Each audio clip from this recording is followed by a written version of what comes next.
since the appearing from that fog so gravely clearing of the creeper in the field. The grass has dried, the crops have died, and even in the spring, the oddest thing is that their fruit they never yield. At this I wouldn't jest, though deprived of a day's delightful rest. I saw astutely a slight rustle, that became an agitated bustle in the cornstalks. The breeze again was furious, but I found it coincidentally curious how the Scarecrow also walks. Dumbly it would limp, with a sort of stumbling gimp, and just before the dawn I found it to be gone at 3 a.m., or 5 minutes past the hour.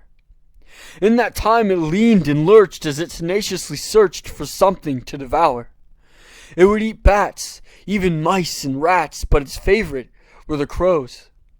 When on them it feeds, it plants their flesh as seeds, and something grisly grows. For when the sun's benevolence is replaced with the dusk's malevolence, the earth will quake and rattle me awake to see another sackcloth monster sown. It choked and gagged, its body it dragged from the blood-soaked crater of animal bone. It seemed to ask permission to take its right position to the left of the firstborn. There stood they twain out in the rain amidst the fields of corn. At my door I heard a gentle knock, and as I turned to face the clock, the hands were stationary at 3:05. For the door I reached, but an entry they breached with a pitchfork and a scythe.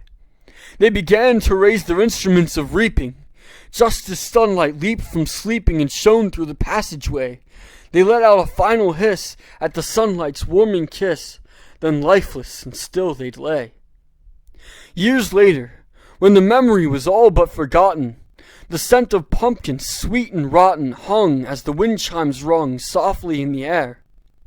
Working late that night in the mill, there came at a distance a sentence resounding atop the hill.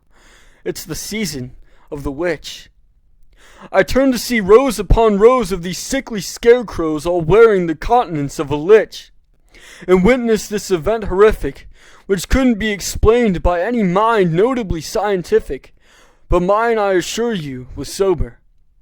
For who can refute with certainty absolute the existence of all that resides within the ides of that loathsome month, October?